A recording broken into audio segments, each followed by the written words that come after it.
Auzubillahiminash-shaytanir-rajim. Bismillahir-rahmanir-rahim. Dear students, Assalamu alaikum. How are you? Hopefully you are enjoying good health at your homes.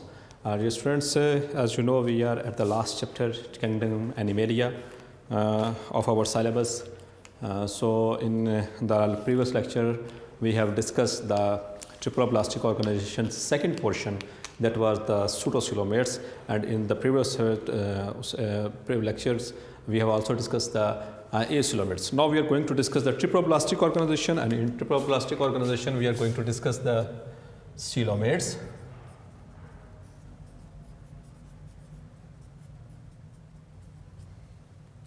And in coelomates, the first which are phylum which we are going to discuss that today is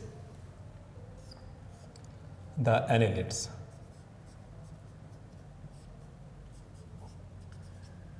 Or phylum Annelida.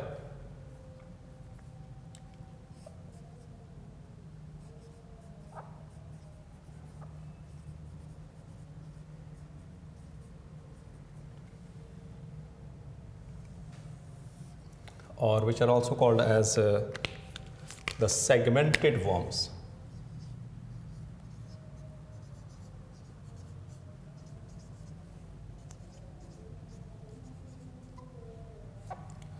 Segmented. इससे पहले हमने जितने भी phylum पढ़े हैं उसमें कहीं पे भी सेगमेंटेशन मौजूद नहीं थी, तो इसके अंदर सेगमेंटेशन मौजूद है। इट इज़ बेसिकली, स्टार्ट करते हैं, it is number one, they are having the bilateral symmetry,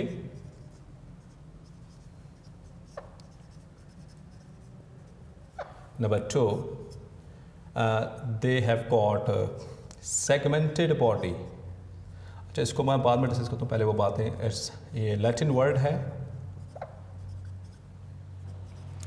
which means annulus. Annulus means little ring. In little rings, annulus.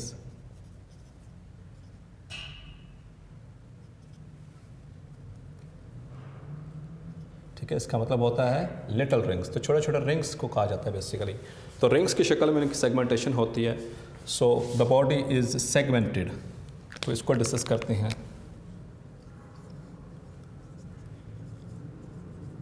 Segmented body, अब इसके क्या मुराद है? सेगमेंट्स जो होती हैं ये इसके एक्सटर्नल भी होते हैं, एक्सटर्नली भी नज़र आ रहे होते हैं, एज वेल एज इंटरनली। तो आपने अर्थफॉर्म देखा होगा, ठीक है, अर्थफॉर्म को उसको एक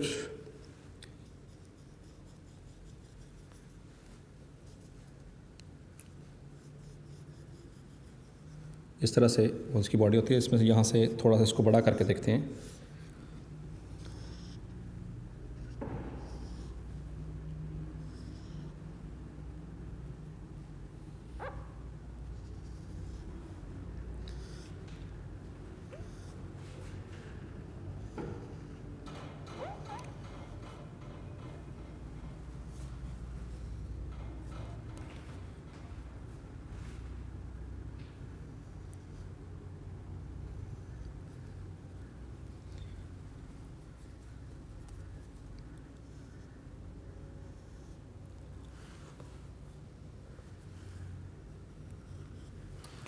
तो इसमें से दो सेगमेंट्स को मैंने निकाल के दिखाया।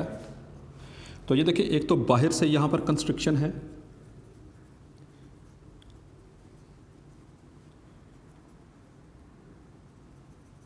ठीक है, और अंदर की तरफ ये एक और ये कंटिन्यू होती है ऊपर और नीचे से, ये वाला, this is called as septum. अंदर से सेप्टम के ज़रिए सेपरेट है और बाहर से ये ऊपर से कंस्ट्रिक्शन है, तो इससे क्या बना सेगमेंट। ये भी सेगमेंट है, फिर ये भी सेगमेंट है, इस तरह से आगे ऑनवर्ड, फिर आगे और बहुत सारे सेगमेंट्स, मल्टीपल सेगमेंट्स इसमें गॉज। और आपने इसके वाले से कुछ सेगमेंटेशन के वाले से चैप्टर नंबर जो 14 है उसमें भी डिस्कस किया था हमने, अर्थवर्म की वो ट्रांसपोर्ट सिस्टम के वाले से, उसमें भी आपको बताया गया था इसके अंदर सेगमेंटेड बॉडी होती है, सेगमेंट्स होते हैं इसके अंदर, क्लियर। लेकिन इसकी जो सेगमेंटेशन होती है that is a special kind of segmentation, और इसे कहते हैं metameric segmentation.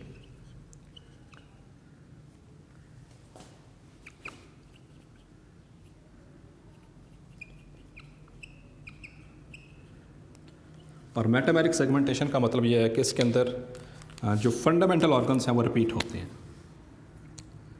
The fundamental organs और structures are repeated in every segment and are structurally similar। ठीक है, तो दैट इज़ मेटामेरिक सेगमेंटेशन। तो जैसे वो रेलगाड़ी होती है, ट्रेन की वो मुख्तलिफ उसके वो डिब्बे होते हैं, बोगियाँ होती हैं, तो हर एक उसकी बोगी के अंदर एक ही जैसा सिस्टम सारा कुछ लगा होता है। ठीक है, तो इसी तरह से इसकी ये भी ट्रेन की बोगी हैं, हर एक के अंदर वो सारा कुछ मौजूद है जो कि बाकी उनके अंदर वो सेगमेंट्स के अंदर मौजूद होता है। तो इसे this is called as metameric segmentation. लेकिन ख़ास बात क्या है इसमें? ख़ास बात ये याद रखनी है, इस मेटामेरिक सेगमेंटेशन में दो चीज़ें हर सेगमेंट में होंगी। एक तो लोकोमोटरी मसल्स और दूसरे नंबर पर इनके अंदर एक्सक्रीटरी स्ट्रक्चर्स।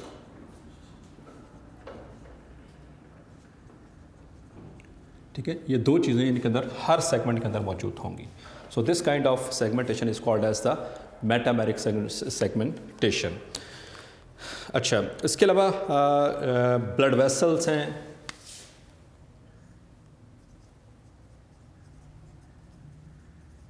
इसके साथ साथ नर्व कॉर्ड्स हैं जो कि हर सेगमेंट के अंदर इक्वली डिस्ट्रीब्यूट हो रही होंगी। तो ये चार चीज़ें याद रखनी हैं जो कि हर सेगमेंट से पास करेंगी। Each segment will have at least this 4 kind of different structures.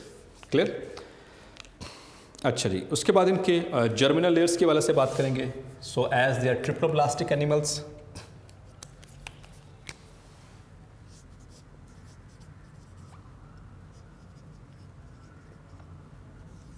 so they are made up of 3 kinds of germinal layers: ectoderm, mesoderm and endoderm।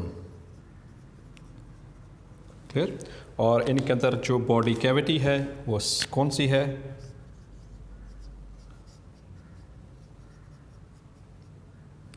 हम बार ये अब तो आपको वैसे याद हो जाना चाहिए, जितनी दफ़ा ये मैंने हर लेक्चर में ये चीज़ रिवाइज़ की है। Body cavity which is called as coelom, वो इनके अंदर मौजूद होती है। और वो किससे बनती है उसका सिर्फ मैं एक ही यहाँ पर स्ट्रक्चर ड्रॉ करूँगा।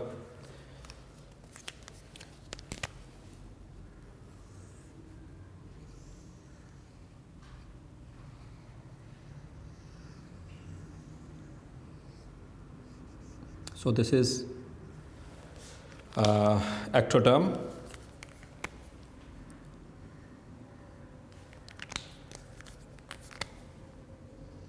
alimentary canal, mesoderm,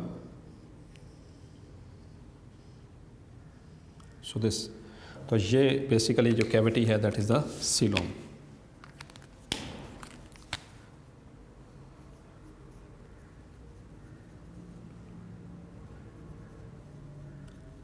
और यहाँ पर आप देख सकते हैं मेसोडर्म की ये लेयर्स 2 लेयर्स में स्प्लिट हो गया और दरमियान में अब ये जो कैविटी बनती है दैट इज़ सीलोम।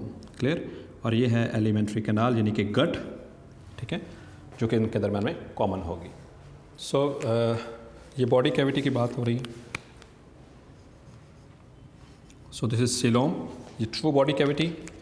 और इसके दरमियान में यहाँ पर होगा सीलोमिक फ्लूइड। और जो सीलोमिक फ्लूइड है it acts as hydrostatic skeleton.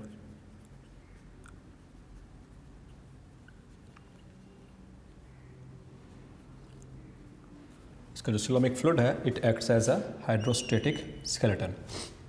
तो ना तो इनके अंदर एक्सोस्केलेटन है ना इनके अंदर एंडोस्केलेटन है। ठीक है, तो एक तीसरी तरह का भी स्केलेटन होता है दैट इज़ हाइड्रोस्टैटिक स्केलेटन जो कि इनके अंदर मौजूद होगा। क्लियर?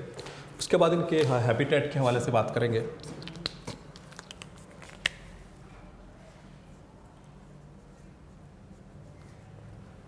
तो ये तकरीबन हर जगह पे है, ठीक है। हैबिटेट में they live in marine water like Nereis, they fresh water like Styleria, they in damp soil like earthworm, ठीक है, and also they are parasites, ठीक है। इनमें जो parasites भी हैं like the leeches, Hirudina, leech, clear। सो ये इस तरह के हैबिटेट में मौजूद होते हैं। Next is the respiratory system. So they lack, इनके अंदर नहीं होता, ठीक है, दे लैक रेस्पिरेटरी सिस्टम। तो फिर क्या होगा, सिंपल डिफ्यूजन होगी,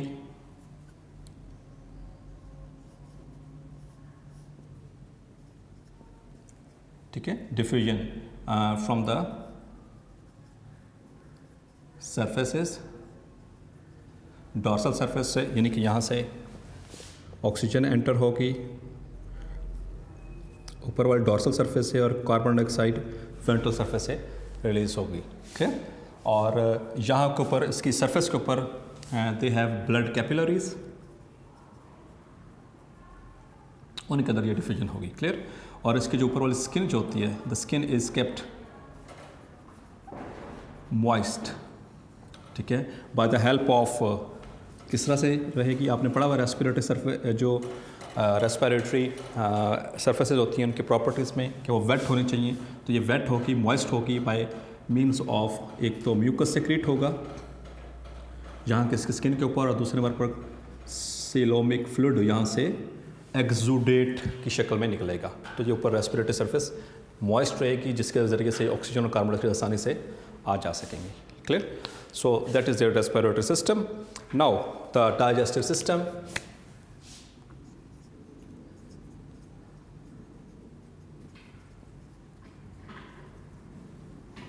So digestive system consists of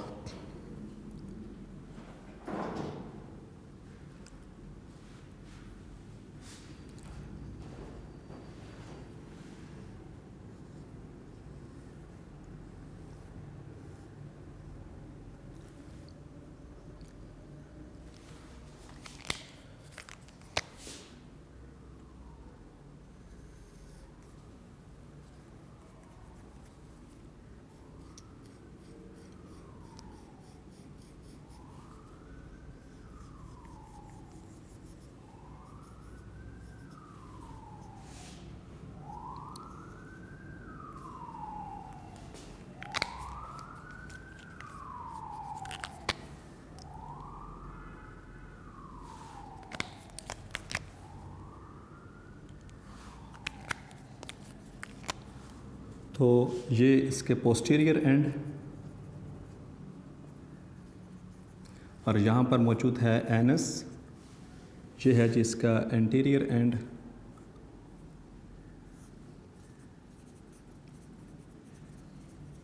यहाँ पर मौजूद है माउथ, ये इसका माउथ है, ठीक है। और लेकिन यहाँ पर देखिए एक रेड कलर का मैंने स्ट्रक्चर बनाया, ये वाला, ये रेड कलर का स्ट्रक्चर है, this is called as prostomium. It is, यानी इनका जो माउथ है, mouth is ओवरहंग्ड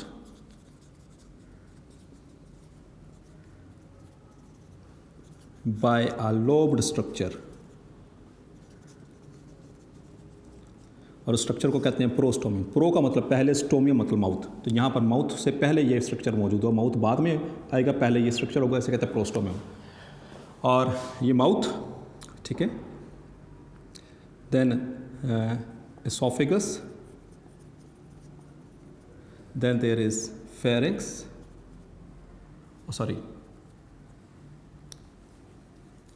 pharynx, esophagus, then this is crop, this is gizzard and this is intestine. तो जो पैरासिटिक फॉर्म्स हैं उनमें ये सिंपल होगा, वैसे आमतौर पर इनके अंदर इस तरह से दो एंड्स होंगे और ये इसका डाइजेस्टिव सिस्टम मौजूद होता है। क्लियर? और ये चीज़ याद रखनी कि जो पैरासिटिक फॉर्म्स में ये सिंपल होगा, इनके अंदर पैरासाइट्स भी हैं। Next is their excretory system.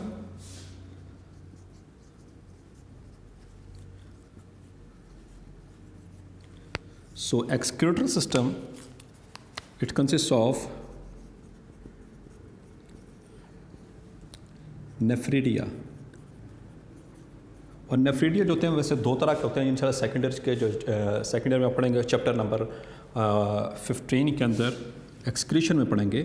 दो तरह के होते हैं, एक होते हैं दैट इज प्रोटोनेफ्रीडिया और एक होता है मेटानेफ्रीडिया। इनके अंदर जो होता है वो मेटानेफ्रीडिया होते हैं। इनके अंदर कौन से नेफ्रीडिया? नेफ्रीडिया जैसे हमारे नेफ्रॉन्स है, नेफ्रॉन हमारे अंदर क्या करते हैं? एक्सक्रीशन करते हैं, नाइट्रोजनस वेस्ट को या मेटाबॉलिक वेस्ट को रिमूव करते हैं थ्रू यूरिन। तो इनके अंदर भी वो मेटानेफ्रीडिया होंगे। और वो कहाँ पर? हर सेगमेंट में होंगे। वो किस तरह से होंगे? Look at this.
सो ये सेगमेंट्स हैं, देखिए ये वाला, ये दीज आर मेटानेफ्रीडिया।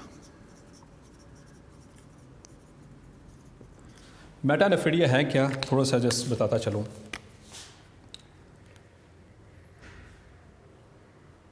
क्लोज्ड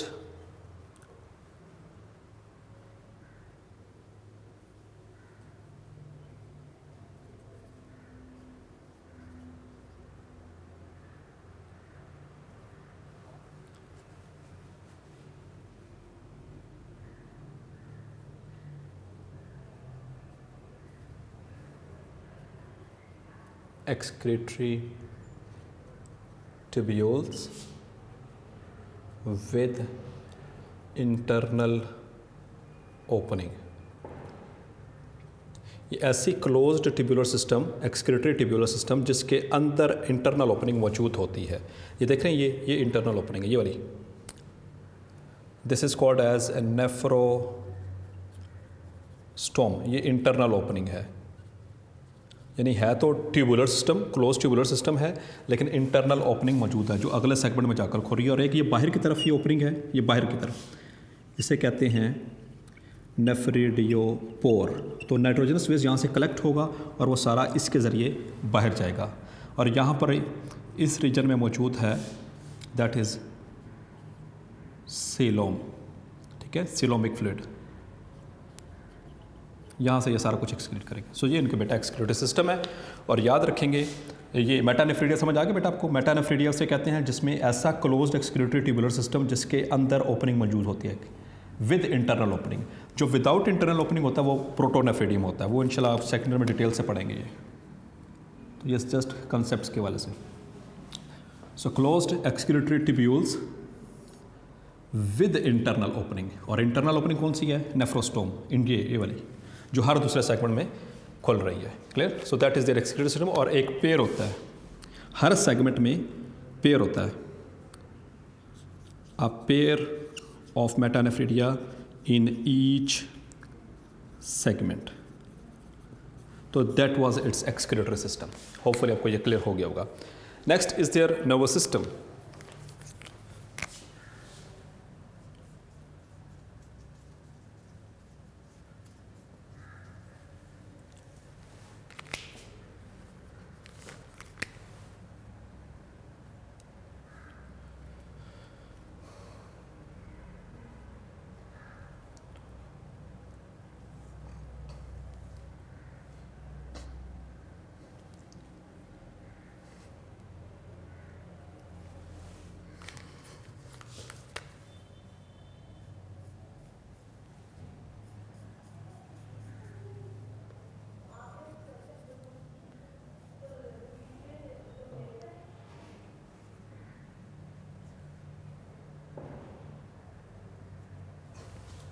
सो ये मैंने थोड़ा सा वो कोड दिखाया है इसका, वो डाइजेस्टिव सिस्टम।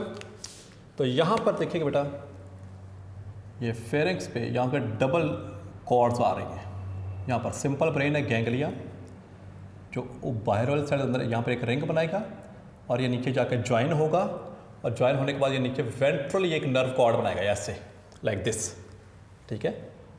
ये एक रिंग बनेगा यहाँ पर, solid, it is solid double, solid है ये, डबल उसके वो नर्व्स हैं, और ये जाकर आके unite to form longitudinal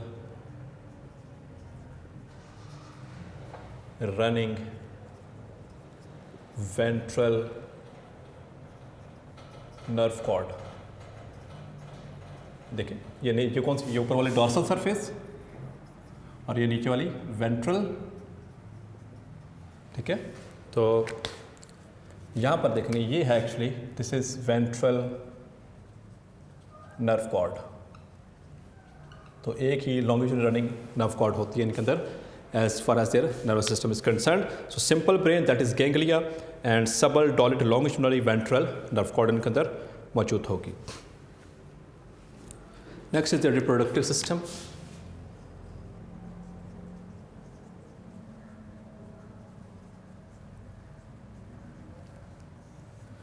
so reproductive system के हवाले से देखेंगे, इनमें कुछ ऐसे जो हैं वो हर्मेफ्रोडाइट हैं, और हर्मेफ्रोडाइट पता है किसे कहते हैं आपको? पहले भी ये बात बार 2-3 दफ़ा ये टर्म आ चुकी है। Both sexes in an organism that is called as hermaphrodite. और इसमें याद रखना, ये बहुत इंपॉर्टेंट पॉइंट है कि a leech and earthworm, they are hermaphrodite, while जो नेरीज है, नेरीज, ठीक है, जहाँ पर बात हुई थी, नेरीज इसके अंदर सेपरेट सेक्सेस होते हैं। और याद रखेंगे इनके अंदर भी जो लार्वा बनेगा, लार्वल स्टेज मौजूद है, मतलब कि डेवलपमेंट जो होती है वो इनकम्प्लीट है। और एक्सटर्नल फर्टिलाइजेशन, एंड इनके अंदर एक ख़ास बात जो कि बहुत इम्पोर्टेंट, कि इनके अंदर लार्वा जो बनता है दैट इज़ ट्रोकोफोर लार्वा। ये पहले आपने नहीं सुना होगा, ठीक है। ये पहले सिर्फ लार्वा की बात करते थे, यहाँ पर ट्रोकोफोर लार्वा है। वो कुछ इस तरह से स्ट्रक्चर है,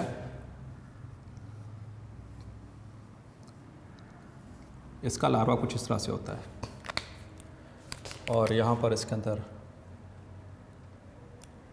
ये माउथ, और ये इसका डाइजेस्टिव सिस्टम थोड़ा सा बन रहा अभी, ये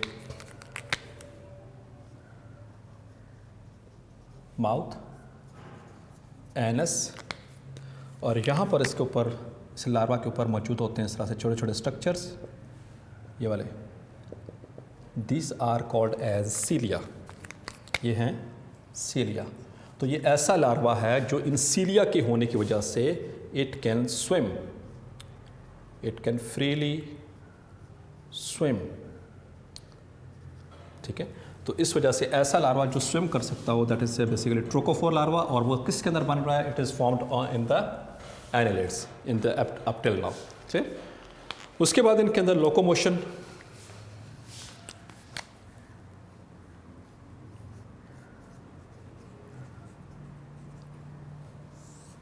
so as far as their locomotion is concerned, they possess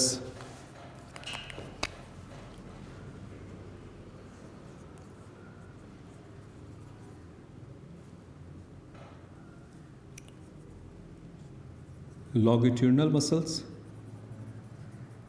as well as circular muscles।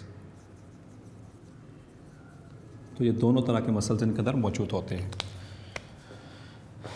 अब याद रखनी है बात कि जब लॉन्गिट्यूडिनल मसल्स कॉन्ट्रैक्ट करेंगे, व्हेन कॉन्ट्रैक्ट, तो इससे क्या होगा? Body become short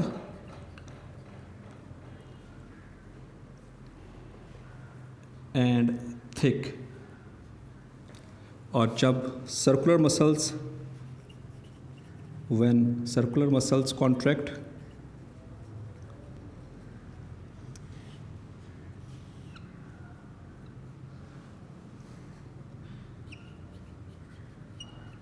body becomes elongated and thin। ठीक है, तो ये ऑर्गेनिज्म है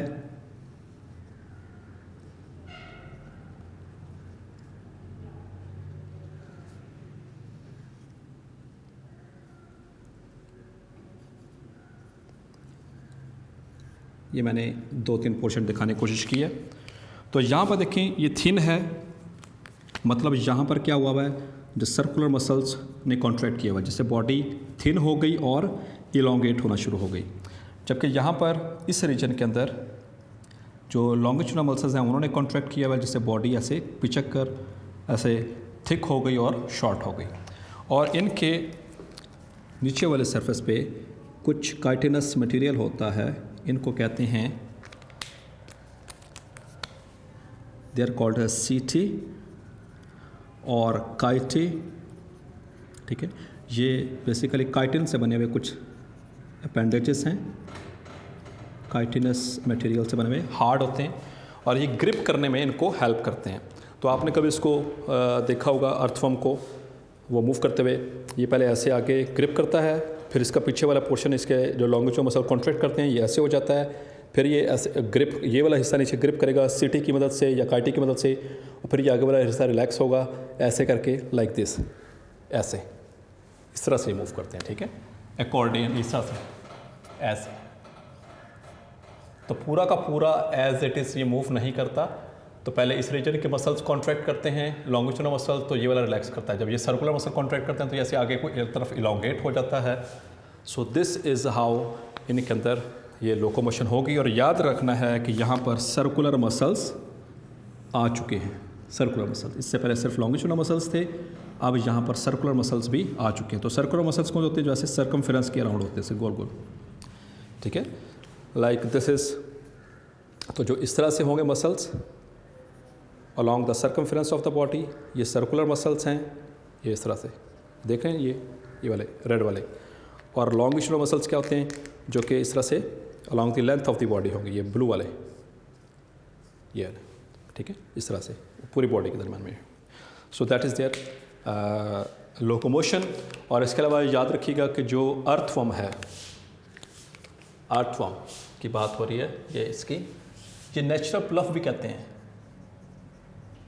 नेचुरल प्लफ, प्लफ कहते हैं हल को।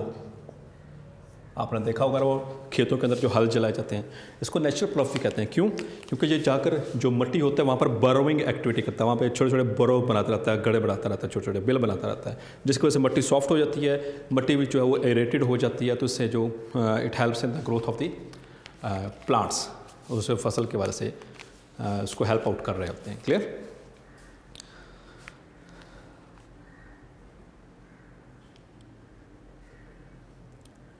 So last point, that is their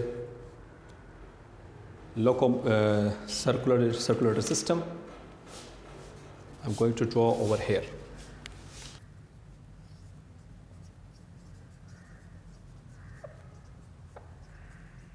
So circulatory system, ये वैसे आपने डिटेल से ये पढ़ाया गया था चैप्टर नंबर 14 के अंदर. तो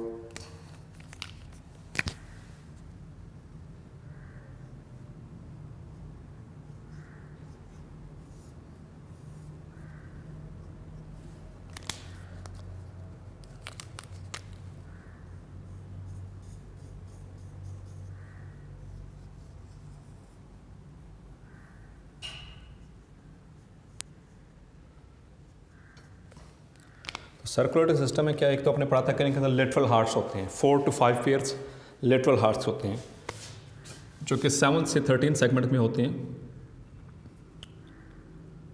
और वहाँ से 2 मेजर ब्लड वेसल्स निकलती हैं. ठीक है.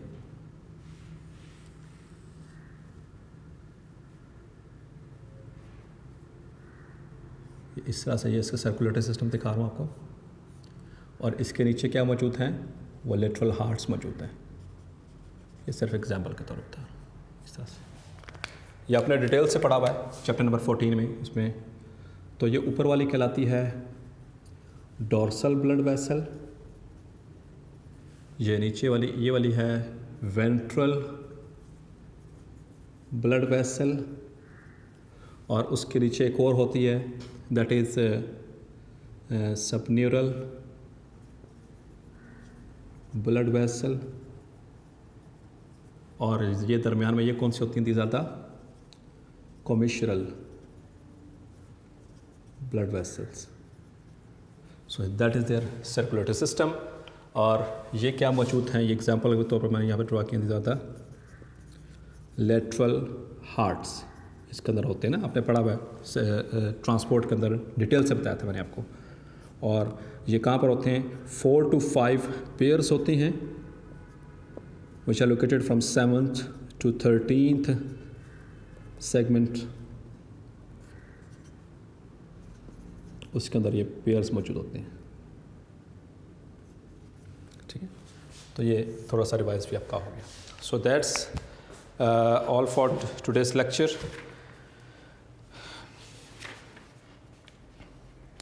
So hopefully आपको यहाँ तक क्लियर हो गया होगा. If there is any question you can ask me in the comments box.